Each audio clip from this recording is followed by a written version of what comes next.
Hey everyone, my name is Spirit. I made these videos back in 2017 and 2018 on my old YouTube channel. I figured why not re-upload the original videos on this channel for new audiences to check out. Ever since the original release, I've had some new opinions about what Hey Arnold episodes were considered creepy and about the show overall. So I really hope you enjoyed the video and let me know in the comments what you thought about it. I've been binging a Hulu these past couple of days. It has one of my favorite shows on it called Hey Arnold. I used to watch that show as a kid, and now that I'm older, I realized that I've missed out on all the adult themes the show was hinting at me when I was younger. Since there was going to be a full film called The Jungle Movie in late 2017, I figured I'd watch the whole thing to catch up on nostalgia. But there were some creepy episodes that I remembered that gave me nightmares. Since Halloween is coming up, I figured why the heck not? This is my top 5 creepiest Hey Arnold episodes. Number 5. Haunted Train. Arnold, Phil, and Gerald are sitting outside eating some ice cream. Phil sees a train passing by, so he decides to tell Arnold and Gerald a urban legend about Engine 25. He gets into detail about how the engineer went mad while driving the train off the train tracks. The terrible stench of the inside of the train would drive anyone mad, and the train was heading to the fiery pits of hell. Phil noted to Arnold and Gerald that tonight was the anniversary of Engine 25.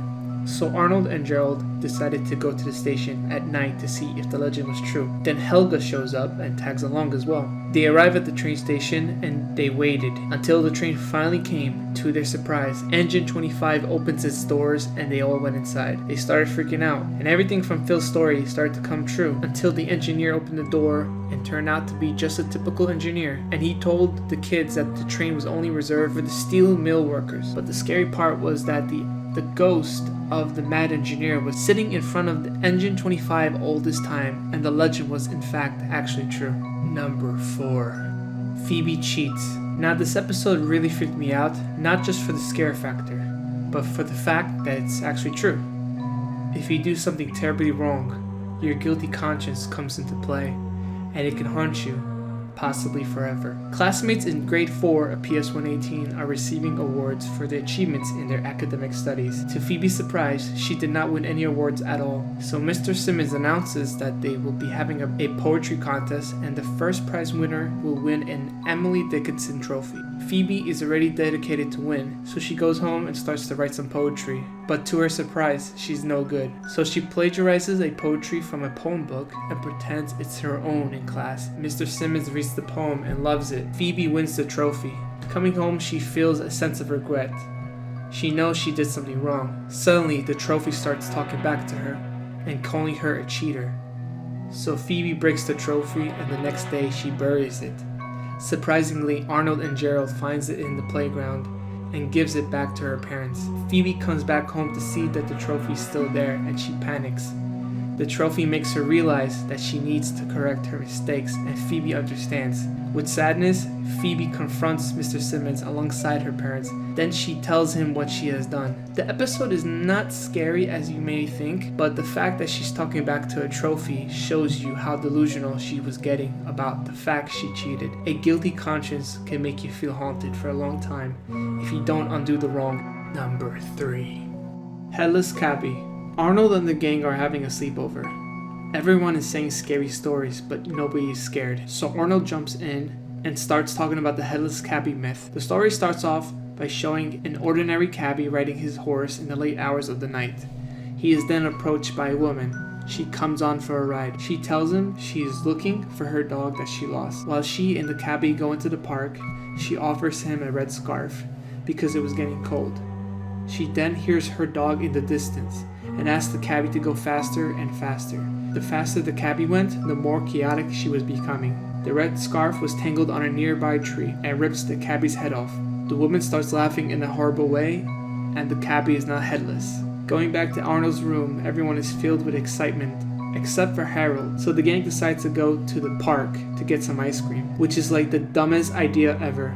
They reach the park and they start seeing things. They see a dog in the distance, they see the red scarf, they start putting 2 and 2 together, and they figured out that maybe the Headless Cabbie is probably alive. The gang starts hearing noises, but it's just Eugene. Then this happens. From a distance, they see the Headless Cabbie and the freaky lady, but it's just Ernie and Mr. Wayne. Then holy freaking crap, it's actually her. She gives Ernie the red scarf and laughs. Don't go into the park at night, kids. Number 2.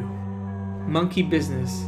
Holy freaking crap, this episode definitely did a number on me, and I'll show you why in a moment. Starting off this episode, Mr. Simmons is conducting a lesson about the debunked medical theories that scientists used to come up with in the past. One of those theories were called monkey nucleosis. Monkey nucleosis is basically a theory that if a monkey comes into contact with you, you go into the 5 stages of monkey nucleosis. Itching and puffiness, sweaty palms, loss of appetite, irritability, and death. Helga starts to talk to Phoebe about it, and she thinks it's insane that something like that could even be thought about. Helga then goes into a park, and there is a dancing monkey. The monkey comes into contact with Helga and kisses Helga on the arm. Helga goes home and then starts having itching and puffiness. She goes to the library and starts learning about monkey nucleosis. Then she has sweaty palms and drops the book. She comes home and does not have any appetite at all, which is sign number 3. She goes to bed, and my god, this is where it starts to get creepy. She dreams of herself becoming the monkey and being stared at from society. Everyone thinks she's a freak until a man picks her up and trains her to dance like a monkey. She starts dancing, and it's like she's hypnotized and obeying her master now, like she has no control at all and lost all abilities to be a human being. She then wakes up and gets a ring from Phoebe, only to show the 4th sign of monkey nucleosis, irritability. Helga turns to the book to see the next step is death. Helga tells Phoebe to bring all her friends over so that she could say goodbye to them. She's sad that her life is about to end and gives the book to Phoebe to return back to the library. Phoebe reads it and finds out that Helga is worried about the monkey nucleosis disease, which has been debunked for a long time now. Phoebe tells Helga that the only thing she can get is a rash at best, and told her that she's not going to die. It just shows how your mind can play tricks on you without the proper research. Number 1. Ghost Bride. Okay, this is probably the most messed up and creepiest episode of Hey Arnold. The episode takes place nearby a cemetery. Harold tells everyone to hurry up because he doesn't like walking near a cemetery. Stinky then states that we're all gonna end up at the cemetery someday. Then the episode segues into Sid mentioning about the tragic tale of the Ghost Bride. The gang wants Gerald to say the story, but Curly gets upset and says that he knows the story better. Gerald goes ahead and says the story anyways, and my god, I don't know how Nickelodeon let the producers put this in a kid show, but this is gruesome. The story is about a bride that is getting married to her beloved man, but he never showed up at the wedding. She gets upset and storms out of the wedding hall, only to find out the next day that her husband married her sister. She was furious, and the following night she went to her closet and took out her wedding dress, went to the basement and grabbed her axe. She walked the streets in her wedding dress to her sister's house with axe in hand. She opens the door and goes to her sister's room, sees them sleeping together. Then she takes the axe and freaking murders them. Yes, she freaking murders them in cold blood. The following morning, the cops arrive, only to find her sitting in a chair next to the corpses, humming the wedding march tune. The bride then jumps out of the window and takes her own life. She is buried at the cemetery, and the episode flashes back to the kids. Gerald gets an applause for telling a great story, but Curly mentions that he forgot that tonight was the anniversary of the murders. Everyone decides to come tonight at the graveyard to see if she will come out of her grave as the Ghost Bride, which is the stupidest idea ever. Helga wants to come along, but she is denied because it's just boys only. So Helga goes home and grabs a dress and plots to pretend being the Ghost Bride to scare the guys at the graveyard. The gang arrive and they realize that she isn't coming out of her grave, so they go back to the entrance, but the door is locked. Arnold suggests to go through the other side of the cemetery to find the next exit, but they see the Ghost Bride. Now they start panicking, but it's just Helga. But then Helga sees the Ghost Bride, and then she panics. Helga confesses to the gang that she pretended to be the Ghost Bride, but she warns them about the Ghost Bride that she saw. Then everyone sees the Ghost Bride and runs to the freaking crypt, which is already creepy by itself. They peek outside and see the Ghost Bride humming the wedding march tune. Arnold and Gerald decide to go after the ghost, and Arnold suspects something fishy about the costume. Arnold pulls off the mask, and it's Curly. Curly pretended to be the ghost because he didn't get to tell the story. So everyone is angry at Curly, so they tied him up and left him in the crypt. But Curly starts to hear the humming of the wedding march and assumes it's Helga, but it's not. It's just him alone in the cemetery. Last time I discussed about one of my favorite childhood cartoons back in the day called Hey Arnold. I mentioned that there were many adult themes and creepy episodes that had me frightened and made me feel very uncomfortable. I really recommend looking up some clips on YouTube or watching full episodes on Netflix and even Hulu. I also want to thank a lot of people who watched my last video about the top 5 creepiest Hey Arnold episodes. For the most part, as I was reading a lot of the comments on that video, nobody until this day has even disagreed with me that the Ghost Bride was by far the creepiest episode that premiered on Hey Arnold. And if you want to check out the full video, just click on the notification. Still, people have mentioned to me that there's some creepy episodes that I have missed in my previous video. So this is pretty much the leftovers from what I think are some of the scariest episodes from Hey Arnold that I have not mentioned before. This is my top 5 scariest Hey Arnold episodes. Enjoy. Number 5. The subway. As the gang are done watching a movie, it's getting dark. Arnold and friends are figuring out a way how to get home. They discuss and try to figure out if it's possible maybe taking a bus would be a good idea or even a cab. But Arnold decides on taking the train home, and this has everyone second guessing him and his plan. After all, they're just kids, and to be honest, the train in the late hours of the night could be frightening to so many people. It's an anxiety that many people have to deal with. Arnold and friends don't have much money, and taking the subway is pretty much the only way to get home. So they take the subway, but Gerald leads the crew into the wrong train. They would now have to transfer to a different train in order to get home. The kids are getting seated and are also associating with the other people on the train. There's a homeless person, elderly people, a therapist and his client, a blind man and his dog. The train electrical power goes off and the train stops in the middle of the underground tunnel. This is scary for so many people in reality. How would you deal with this if this ever happened to you? You wouldn't know how long you would be stuck underneath, especially that it's so dark down in the tunnel. But then the controller of the train starts freaking out and his voice calm, having an anxiety attack, making problems worse for everyone. Till the search and rescue team finds our forgotten and stranded subway car and takes us out of this increasingly hopeless situation. So let's all remain calm. There's no need to doom. We're all doomed. Remember all these people I mentioned before, the homeless guy, the elderly people, the therapist, the client, the blind man, and his dog? Well, Arnold and his gang are trying to gain control around these people, but when you're around strangers, you don't really know who they really are. Maybe they can't handle the pressures of being stuck in a train in the dark. This is where things go downhill from here. Everyone starts to panic. The therapist tries to use one of his techniques to stay calm. His client is stressing, trying to collect her thoughts. Big, open spaces. Big, open spaces. Big, open spaces. The kids are a mess, and everyone is lost for words. Cutting away to Grandma, while she's meditating, she's watching the news and notices that her grandson and friends are stuck on the train. She goes to rescue them. Arnold in one instance almost started to lose himself in the panic. The blind man smells chocolate, and Harold is eating loads and loads of chocolate while everyone else is starving to death. A riot bursts out in frustration, and everyone is starting to go after each other on the train. Then Arnold realizes that the dog on the train is having puppies. Everyone comes together to help deliver the puppies. And I think this is like the best turnaround in this episode. It was really full circle here. Grandma comes to the rescue to rewire the electrical wires to power back the train. The train powers up, and then everyone starts to be happy and in relief. People on the train start breaking into a song, and that's basically the episode. Why is this episode particularly scary? Because this could potentially happen to anyone. With poor train models and bad wires, the train can only last for so long without much reconstruction. Eventually, it will power down. In the middle of a tunnel, with people on board, in the dark. This thought is very frightening to so many people out there, not just me. When you're trapped on a train with strangers, the only best thing you could do is work together. Number 4. The number 4 spot is going to take 2 episodes into consideration. Starting off with the Stoop Kid episode. Arnold and friends are playing football. Harold comes through and he starts to insult Arnold, stating that he can't kick the football as far as he can. So like any boy would, Arnold proves him wrong and kicks the ball as far as possible. The ball goes so far that it ended up landing on the Stoop Kid's porch.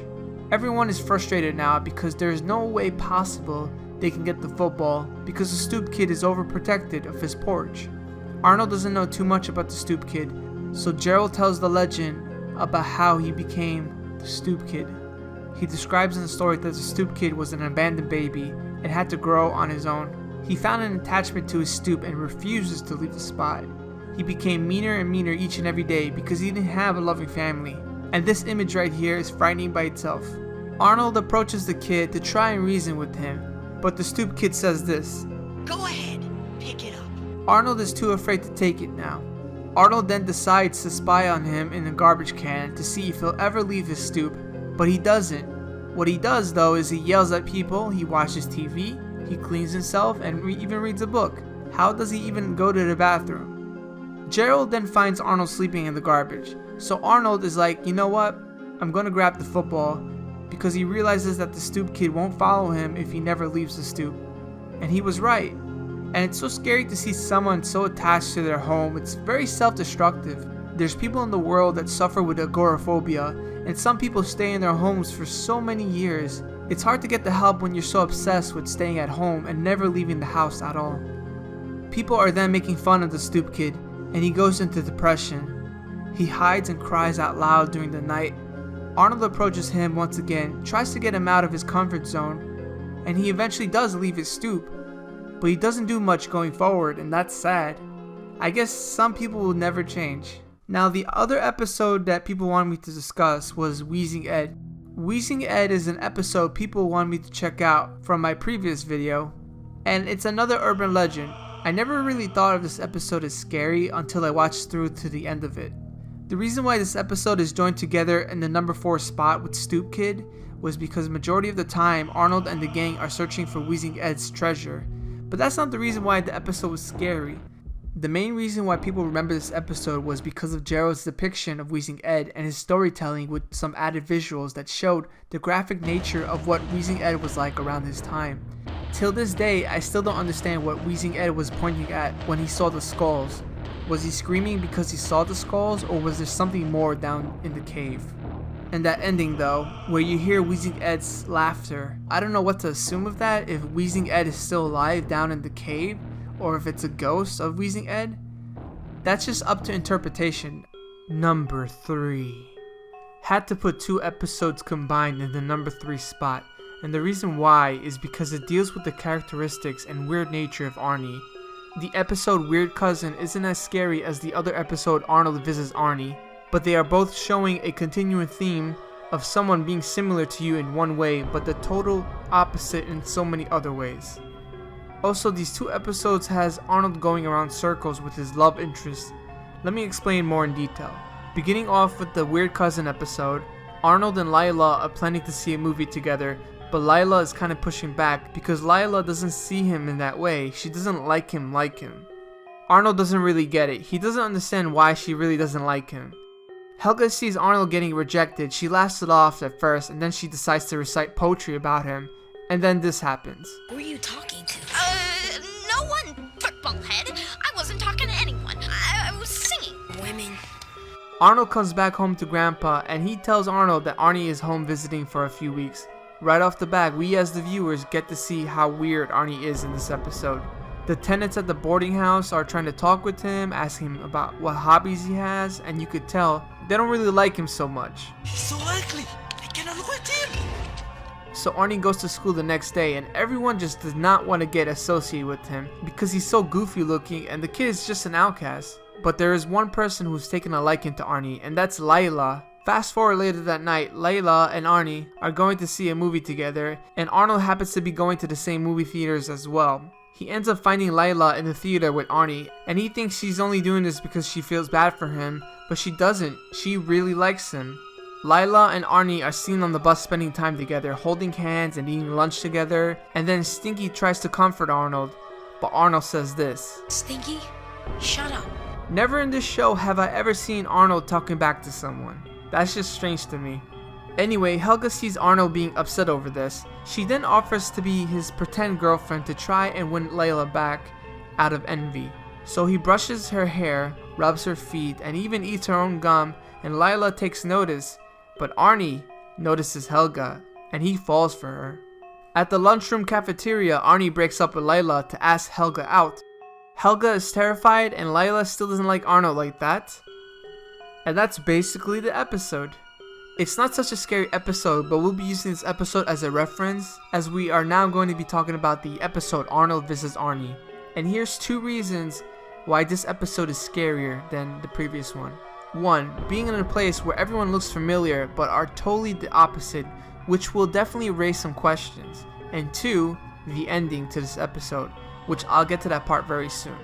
Okay, starting off the episode, Gerald, Helga, and the gang are setting up to play baseball, but Arnold is missing to play shortstop.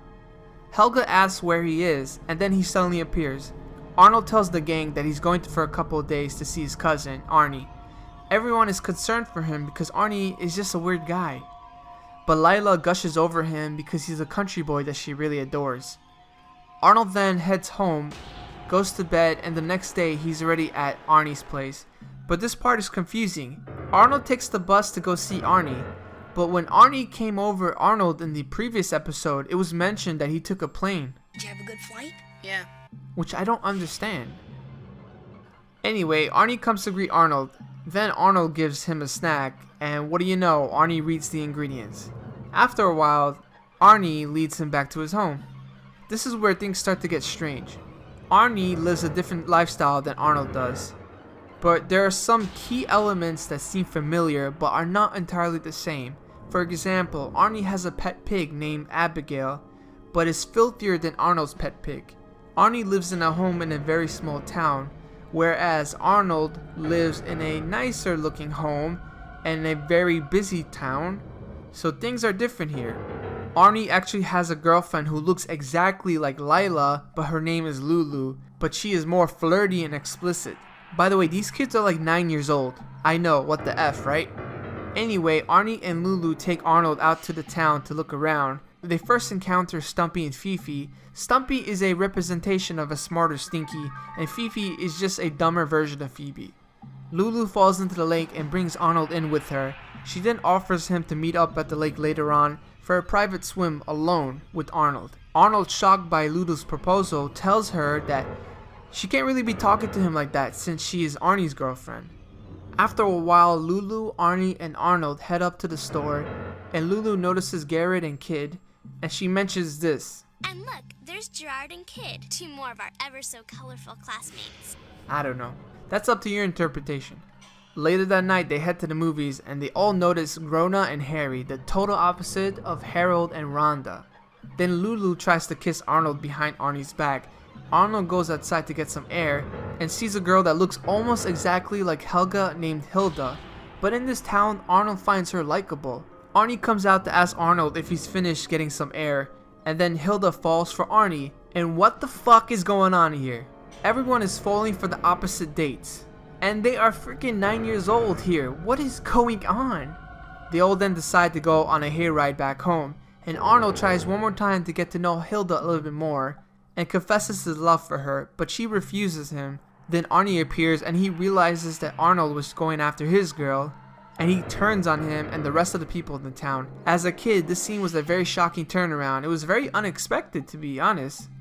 But Arnold wakes up and it was all just a nightmare. Arnold runs back to the baseball field and sees all of his friends normal like they ever was. Then Helga asks Arnold how come he isn't at his cousin's place visiting him. Arnold is just making sure that his friends are the same and not the ones from his dreams. They are all noticing that Arnold's acting quite bizarre here. The ending kind of creeps me out here because there's still the thought of Arnold having to go visit Arnie, and we don't know much about how life is over there at Arnie's place. We don't truly know who Arnie is in his home. For all I know, he could even be even weirder. It shows us that Arnold was more comfortable staying here where he belongs than going to Arnie. But the episode just ends with that.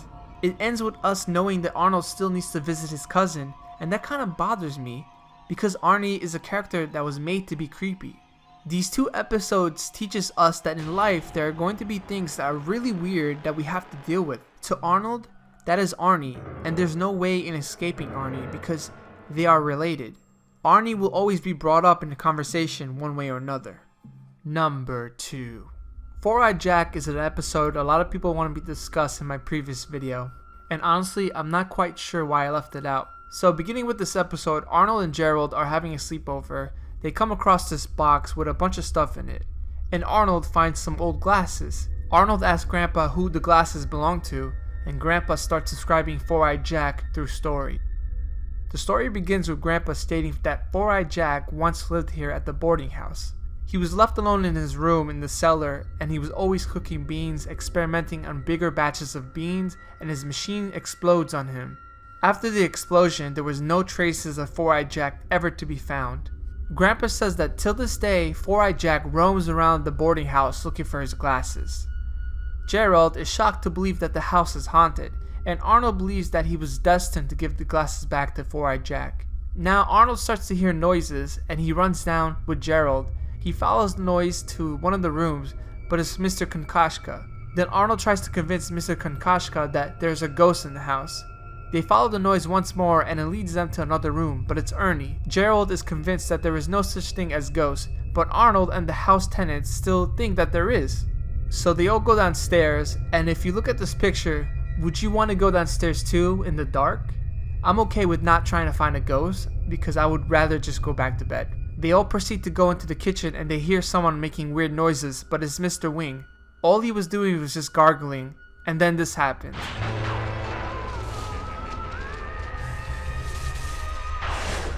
Okay, so you see that there is a pattern that's going on in this episode. They hear something, it ends up not being a ghost. They hear something else, and it's not a ghost. But let's continue anyways. Arnold and the gang start hearing someone moaning downstairs at the cellar. Could it be that Four-Eyed Jack still lurks in the boarding house? They go downstairs and they try to see who it is, but it ends up being Grandpa taking a dookie in the private bathroom. Everyone goes back to bed, and this is where it gets creepy. Gerald is relieved that there wasn't a ghost after all. But then this happens. A shadow comes through and swipes the glasses from Arnold's hands, and then goes to Gerald and covers him with his blanket. The shadow accidentally wakes up Gerald, and Gerald sees Four-Eyed Jack. Then the ghost of Four-Eyed Jack says boo, and this imagery was so frightening to me as a kid that I would never want to watch the episode ever again. What creeps me out about this episode is that there was a ghost lurking in Arnold's house the whole time, and they didn't even know about it. Number 1. Curly Snaps. Why is this the number 1 scariest Hey Arnold episode? Well, Curly is mentally not all there, but this episode goes up and beyond that to the point where people have speculated that he could be a madman, even depicting personality traits from Curly of a potential school shooter. People strive to be liked and respected, but respect to some people could be as simple as being a ball monitor, or it could be a little bit more specific as to getting married, starting a family, living the American dream. I'm using the Ghost Bride episode in reference because there's something that episode shares in similarity with the Curly Snap episode. Something was taken away from the Ghost Bride, her chance at true love. She was betrayed by her sister. Her sister married her fiance instead. So what did the Ghost Bride do? She kills them. In the Curly Snap episode, Curly was waiting his chance to become the ball monitor, and even knew exactly when he was going to be the ball monitor. But Mr. Simmons called upon someone else, and Curly then loses it. That was his chance to become the ball monitor. So what does Curly do? He goes on a rampage until his demands are met. He takes the balls and throws them at everyone, even the principal. Do you see what these two share in common? They share revenge. Revenge can make you do crazy things when there's a loss of respect. When there was something taken away from you, you'll do anything to send out a message, whether you're hurting someone in the process or not. In the case of the Ghost Bride episode, it was murder. And in the case of the Curly Snaps episode, it was Curly locking himself up in the principal's office and throwing balls at everyone. Just look at the point where Curly loses it. You can see that blank facial expression. That's a man that's lost all hope in life. When you have nothing to lose, you do crazy things because there's no more value to you anymore. You feel like there's not much to live for, so you jeopardize others just to complement your pain. But in all honesty, you've really gone insane at this point. And in this case, Curly Snaps is an episode where it shows someone going in a downward spiral. But all it took was that one thing, that one simple thing that was taken away from Curly to go completely insane. And this could happen to anyone in the real world. This is a no joking matter. Sometimes people go off the deep end and they don't know how to deal with it. This is why this episode is really scary in a more psychological way. The episode ends off with Curly getting detention for his acts and everyone else returning to their normal day. I think this episode nowadays has more of an impact to me than it did when I first saw it when I was younger. Keep your guard up against suspicious people. Please. Alright guys, before I end this video, here are my honorable mentions. The Sewer King. This scene that appeared in the episode New Teacher. Sid the Vampire Slayer. And Sid's Revenge. I honestly think that this episode was creepier than Sid the Vampire Slayer. And this scene in Part-Time Friends, because this image really scarred me as a kid. Did you agree with my list? Did you disagree with it? Let me know in the comments below. Click on these notifications to watch my other stuff. And let me know what you thought about this video. Thank you all for watching. Take care.